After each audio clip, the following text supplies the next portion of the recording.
상한 자를 고치시는 주님, 하늘의 아버지 날 주관하소서. 주의 길로 인도하사 자유케 하소서. 새 일을 행하사 품게 하소서. 의의 줄이고 목이 마르니 성령의 기름 부소서. 의의 줄이고 목이 마르니 내 잔을 채워 주소서. 사무엘상 1장 6절로 9절까지의 말씀입니다. 사무엘상 1장 6절로 9절까지 말씀입니다. 여호와께서 그에게 임신하지 못하게 하심으로 그의 적수인 분인나가 그를 심히 격분하게 하여 괴롭게 하더라. 매년 한나가 여호와의 집에 올라갈 때마다 남편이 그같이 하매 분인나가 그를 격분시키므로 그가 울고 먹지 아니하니, 그의 남편 엘가나가 그에게 이르되 한나여 어찌하여 울며 어찌하여 먹지 아니하며 어찌하여 그대의 마음이 슬프냐. 내가 그대에게 10 아들보다 낫지 아니하냐 하니라. 그들이 실로에서 먹고 마신 후에 한나가 일어나니 그때 제사장 엘리는 여호와의 전 문설주 곁 의자에 앉아 있었더라. 아멘. 하나님의 약속이 이루어지지 않고 있는 이 한나의 고통에 대하여 한나 주위에 두 가지 다른 반응을 기록하고 있습니다. 먼저는 한나를 괴롭게 하고 격분시키는 적수. 이 적수는 직역을 하면 그녀의 고통이라는 뜻입니다. 그녀의 고통인 분인나가 있었습니다. 한나는 자식이 없었지만은 분인나는 자식이 있었습니다. 여기에 원문에는 자식들이라 이렇게 복수가 되어 있습니다. 한나의 태는 마르고 분인나의 태는 활짝 열려있는 상황입니다. 아마도 분인나가 한나를 그렇게 격동시켰을 수 있겠지요. 하나님이 왜 너에게 자식을 안 주시지? 너 뭔가 하나님께 잘못한 것이 있는 것 아니야? 너 사람들이 모르는 어떤 죄가 있는 것 아니냐? 그렇게 말했을지도 모르겠습니다. 6절에 보면 분인나가 한나를 괴롭게 하더라. 우리 옛날 번역에는 번민케 하더라. 그렇게 됐는데 여기 이 단어는 하레이마흐라는 단어입니다. 이것은 우레가 쳤다라는 단어입니다. 분인나가 한나의 마음에 우레가 치게 했다는 것이죠. 이 우레는 앞으로 사무엘상에 자주 나오는 중요한 단어입니다. 한나가 노래할 때에 하나님의 원수들을 우레로 치실 것이다. 그렇게 노래를 합니다. 그리고 7장에 가면 블레셋과의 전쟁에서 하나님께서 우레를 치심으로 이스라엘이 이기게 하시는 장면이 나오죠. 어쨌든 지금 분인나는 한나의 마음에 우레가 치도록 만들고 있습니다. 또 반면에 한나를 사랑하여서 위로하는 사람도 있었습니다. 그의 남편 엘가나입니다. 화목제를 드리고 나면 여호와께 돌릴 것과 제사장에게 돌릴 것을 구별한 뒤에 나머지 부분은 가족들이 함께 나누어 먹으면서 기쁨의 잔치를 했습니다. 그때 엘가나는 한나를 사랑하여서 그녀에게는 갑절을 주었습니다. 그러나 한나는 그것을 먹을 수가 없었지요. 울고 먹지 않는 한나에게 어찌하여 그대의 마음이 슬프냐? 내가 그대에게 10 아들보다 낫지 아니하냐? 내가 그대에게 10 아들보다 낫지 아니하냐? 한나를 위로하고 격려하고 사랑하는 이도 있었습니다. 한나의 주위에는 마음에 우레가 치게 만드는 고통을 가중시키는 대적도 있었고, 또 10 아들보다 내가 낫지 아니하냐 하면서 위로하고 사랑해주는 사람도 있었습니다. 우리가 주위에서 볼 것은 한나가 이런 주변의 반응들에 대해서 어떤 태도를 취하는가입니다. 한나는 분인나가 자신을 격동시키고 싸움을 건다고 해서 그녀의 머리채를 붙잡고 흔들지 않았습니다. 남편이 분인나보다 자신을 더 사랑해 주었지요. 그러니 남편에게 가서 하소연을 하고 투기를 하고 하지 않았습니다. 성경에 보면 실제로 그랬던 여인들도 나오고 있습니다. 야곱에게도 두 아내가 있었죠. 야곱이 사랑을 못 받던 레아는 자식이 있었지만은 야곱의 사랑을 받았던 라헬은 자식이 없었습니다. 그때 라헬이 어떻게 했습니까? 그의 언니 레아를 시기하고 질투합니다. 그리고 자신을 사랑하는 남편 야곱에게 가서 하소연을 하고 투정을 합니다. 창세기 30장 1절에 보면 라헬이 자기가 야곱에게서 아들을 낳지 못함을 보고 그의 언니를 시기하여 야곱에게 이르되 내게 자식을 낳게 하라. 그렇지 아니하면 내가 죽겠노라. 확 죽어버릴 거니까 나로 자식을 낳게 하라. 라헬은 언니를 시기하고 야곱에게 투정을 합니다. 그러나 오늘 한나는 그렇게 하지 않습니다. 한나는 분인나와 다투지도 않았고 엘가나의 품으로 도망을 가지도 않았습니다. 그녀는 하나님께 나아갑니다. 그는 하나님께 나아갑니다.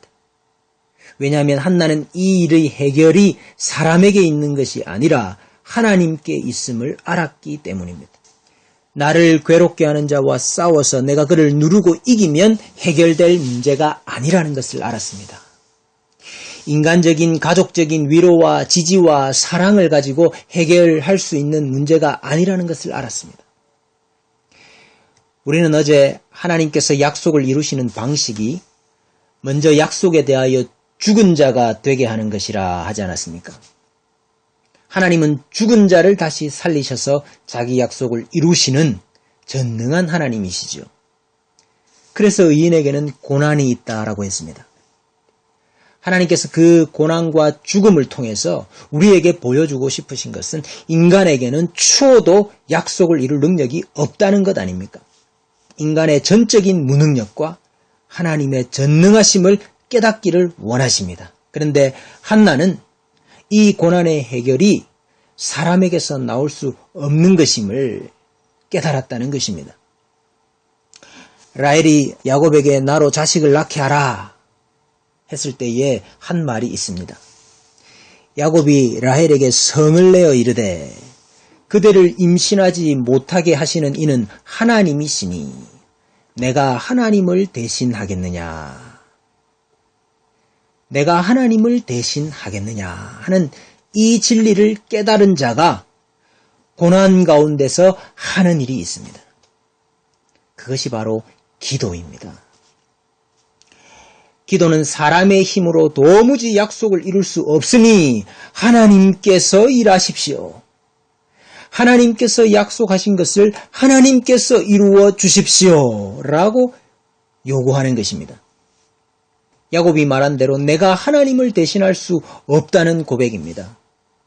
그래서 이삭이 그의 아내 리브가가 임신하지 못하고 있을 때에 한 일이 있었죠.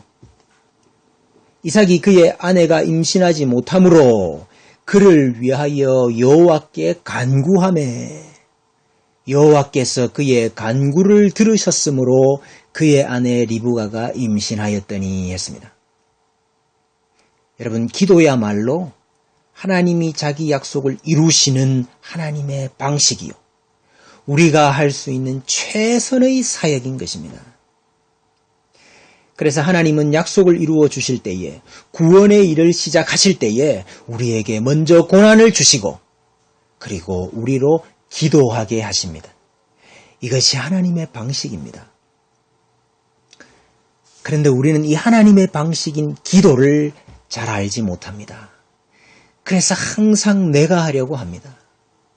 눈에 보이는 대적이 있으면 내가 싸우려고 합니다. 왜냐하면 이 고난이 저 대적 때문이라고 생각하기 때문입니다.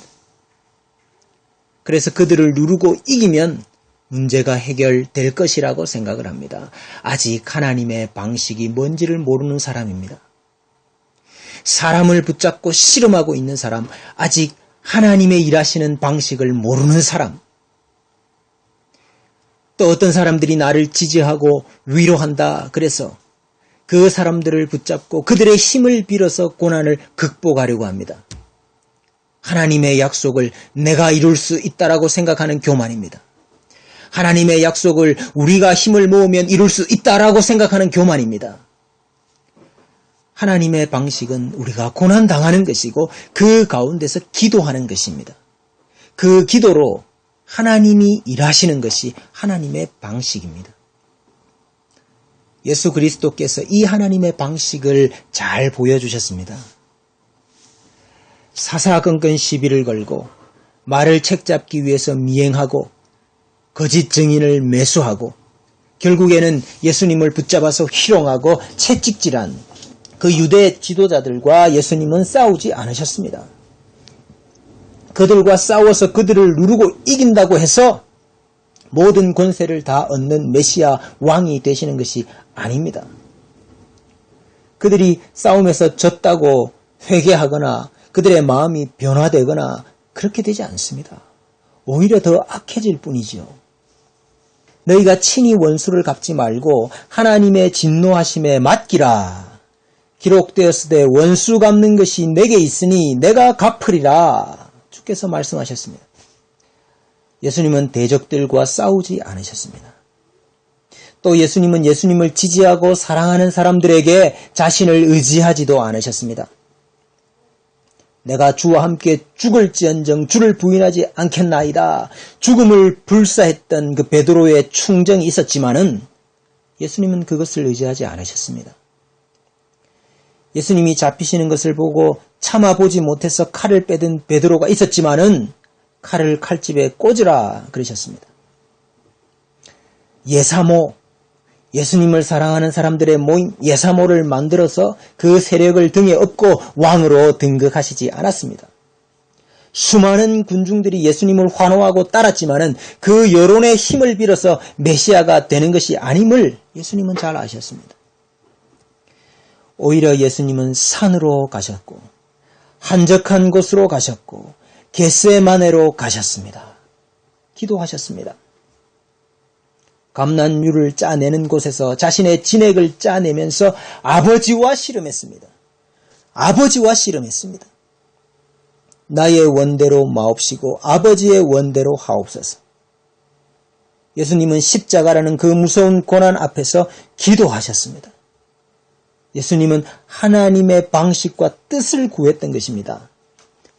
고린도후서 1장 9절에 우리는 우리 자신이 사형 선고를 받은 줄 알았으니 이는 우리로 자기를 의지하지 말고 오직 죽은 자를 다시 살리시는 하나님만 의지하게 하심이라.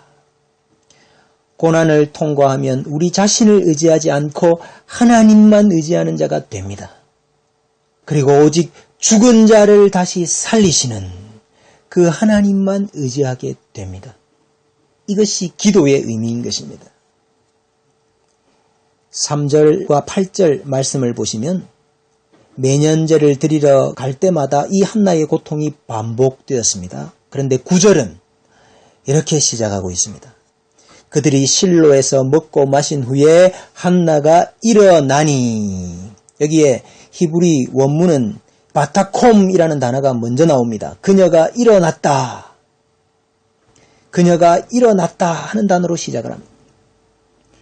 매년 발생하던 갈등과 절망의 순환을 끊고 새로운 구원의 시대를 여는 한나의 첫 번째 행위가 무엇인가? 바타콤, 일어남입니다. 절망 가운데 머물러 있기를 거부하고 일어났습니다. 70인역은 이 구절을 이렇게 번역했습니다. 한나가 일어나 여호와 앞에 섰다. 한나의 일어남은 분명한 목적이 있는 일어남이었습니다. 여호와 앞에 서기 위함이었고 여호와의 얼굴을 구하기 위함이요 여호와 앞에 심정을 토하기 위한 일어남입니다. 한나는 절망의 자리에서 일어나 성전으로 향했습니다. 하나님은 우리에게 고난을 주시고 우리로 기도하게 하십니다. 하나님의 약속을 이루는 일에 나는 죽었습니다. 이것을 기도로 고백해야 합니다. 죽은 자를 다시 살리시는 하나님만을 의지합니다. 이것을 우리가 기도로 고백해야 합니다. 그러므로 이제 일어서서 실로로 올라가야 합니다. 이제 예수님을 따라서 겟세마네로 올라가야 합니다. 기도함으로 하나님께서 하나님 자신의 일을 하시게 해야 합니다. 우리에게 이 기도가 회복되기를 바랍니다.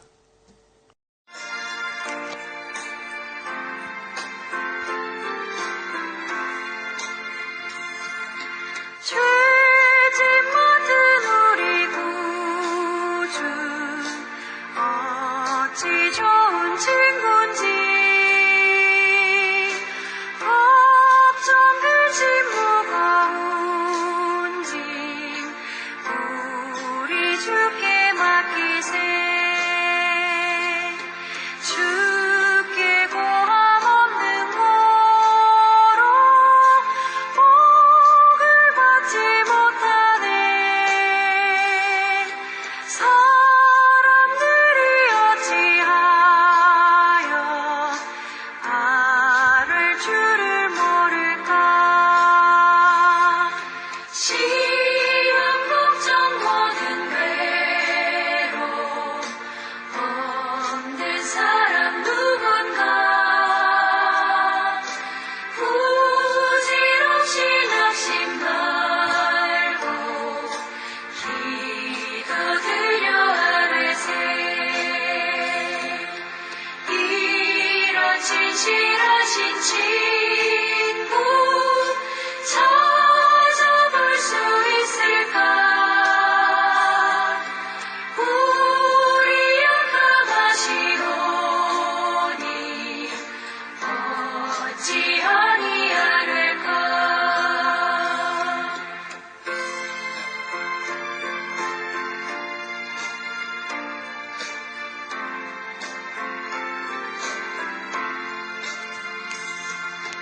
그 집